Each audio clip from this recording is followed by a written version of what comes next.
एक बार चीन के एक हिस्से में बहुत बड़ा मठ था, जहां लगभग 500 भिक्षु रहते थे। वो सभी अपने गुरु के मार्गदर्शन में खुद को जानने का अभ्यास कर रहे थे। एक दिन एक लड़का उस मठ में शिष्य बनने के लिए आया। उसने मास्टर से कहा, मास्टर, मैं खुद को जानना चाहता हूं। मैं सच की तलाश कर रहा हूं। मैं पता लगाना चाहता हूं कि सच क्या है। मास्टर ने उसकी ओर देखा और कहा कि अगर तुम सच जानना चाहते हो तो तुम्हें अपना पूरा जीवन दांव पर लगाना होगा। सच को जानने में तुम्हारा पूरा जीवन लग सकता है, फिर भी इस बात की गारंटी नहीं है कि तुम्हें इस जीवन काल में सच का पता लगेगा या नहीं। क्या तुम इसके लिए तैयार हो? शिष्य ने कहा, मास्टर, मैं यहां पीछे मुड़ने के लिए नहीं आया हूं। मैं इसके लिए तैयार हूं। गुरु ने कहा, अगर ऐसा है तुम एक काम करो। इस मठ में 500 भिक्षु हैं। तुम उनके लिए चावल कूटने का काम करो। बस सुबह से शाम तक चावल कूटने का ही काम करो, और जब तुम थक जाओ तो सोने चले जाओ। फिर अगली सुबह उठकर चावल को कूटना शुरू कर दो। इसके अलावा कुछ और मत करना। किसी और चीज के बारे में मत सोचना। बस इस रास्ते पर चलते रहना और दोबारा मेरे पास मत आना। जरूरत पड़ने पर मैं खुद तुम्हारे पास आऊंगा। उस लड़के ने गुरु के आदेश का पालन करते हुए चावल कूटना शुरू कर दिया। उस मठ में 500 शिष्य थे। उन सभी को समय समय पर भोजन की आवश्यकता पड़ती थी, इसीलिए वह बहुत जल्दी उठ जाता था और रात को देर तक चावल कूटता रहता था। जब वह थक जाता तो उसी कमरे में सो जाता था जहां वो चावल कूटता था। वो किसी से बात नहीं करता था और ना ही कोई उससे बात करने के लिए उसके पास आता था। कुछ महीनों तक चावल कूटते हुए उसके मन में पुराने विचार आते रहे, लेकिन उन विचारों को कोई नया विषय नहीं मिला तो वह अपने आप ही मिट गए। धीरे धीरे उसके मन में विचार कम होने लगे। कुछ सालों के बाद तो वो अपना नाम तक ही भूल गया। वह हमेशा चुप रहता और विचारहीन अवस्था में बस चावल कूटता रहता।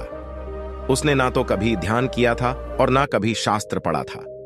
मठ के बाकी शिष्य उसे मूर्ख समझते थे। ऐसा करते हुए 12 साल बीत गए। 12 साल बाद एक दिन मास्टर ने घोषणा की, अब मेरा आखिरी समय आ रहा है और मुझे अपना उत्तराधिकारी चुनना है जो मेरे बाद मठ का मुखिया होगा।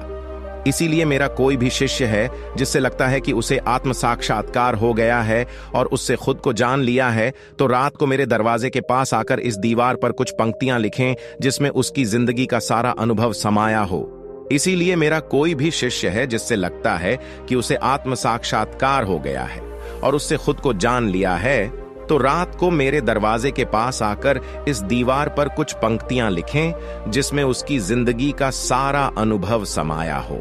कई शिष्यों ने ऐसा करने के बारे में सोचा, पर मठ के प्रमुख शिष्यों में से एक ने वहां जाकर कुछ पंक्तियां लिखीं।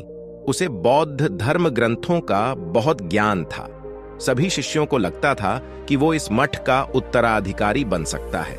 उसने लिखा था कि मन एक दर्पण की तरह है जिस पर विचारों और इच्छाओं की धूल जमा हो जाती है।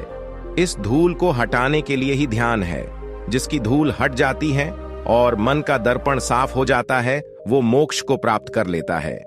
अगली सुबह जब मास्टर उठे और उन्होंने इन पंक्तियों को देखा और उन्होंने कहा कि किस बेवकूफ ने यह सब कचरा मेरी दीवार पर लिखा है। वो शिष्य जिसने यह लिखा था वो चुप रहा। हालांकि उसने जो पंक्तियां लिखी थीं वो ज्ञान से भरी थी, लेकिन यह सब किताबी ज्ञान था। वो शिष्य बहुत चालाक था। उसने पंक्तियां लिखी पर उसने नीचे अपने हस्ताक्षर नहीं किए, क्योंकि वो स्वयं इसके बारे में निश्चित नहीं था कि यह सही है या नहीं, क्योंकि उसे आत्म साक्षात्कार नहीं हुआ था। गुरु ने पंक्तियों को पूरी तरह से खारिज कर दिया। ये देखकर सभी हैरान रह गए। ये घटना पूरे मठ में चर्चा का विषय बन गई। इस विषय पर बात करते हुए 2 शिष्य उस शिष्य के पास से गुजरे जो 12 साल पहले यहां आया था और दिन रात चावल कूटता रहता था। दोनों की चर्चा सुनकर वह धीरे से हंस पड़ा। दोनों शिष्य ने उसे पूछा कि तुम क्यों हंस रहे हो? दोनों शिष्य की नजर मैं यह चावल कूटने वाला तुच्छ ही भिक्षु था।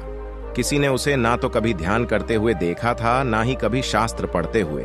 हर कोई उसे मूर्ख समझता था जो बस चावल को ही जानता था। उस मठ में बहुत बड़े बड़े विद्वान थे, लेकिन उस चावल कूटने वाले को किसी से कोई मतलब नहीं था।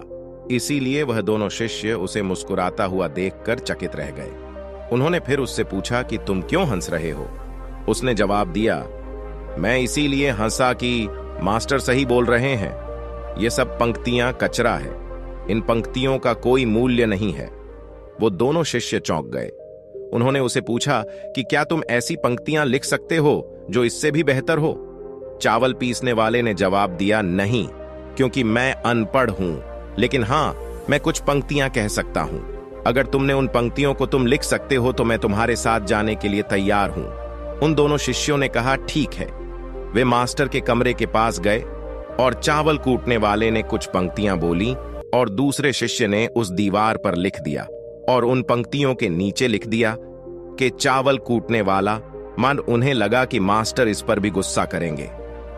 जो पंक्तियों उसने लिखने के लिए कहा था बहुत अद्भुत थी और वो पंक्तियां थीं, मन तो बस एक का भ्रम है, ना तो मन है ना ही मन का कोई दर्पण है, और जब मन ही नहीं है तो धूल कहां ठहरेगी।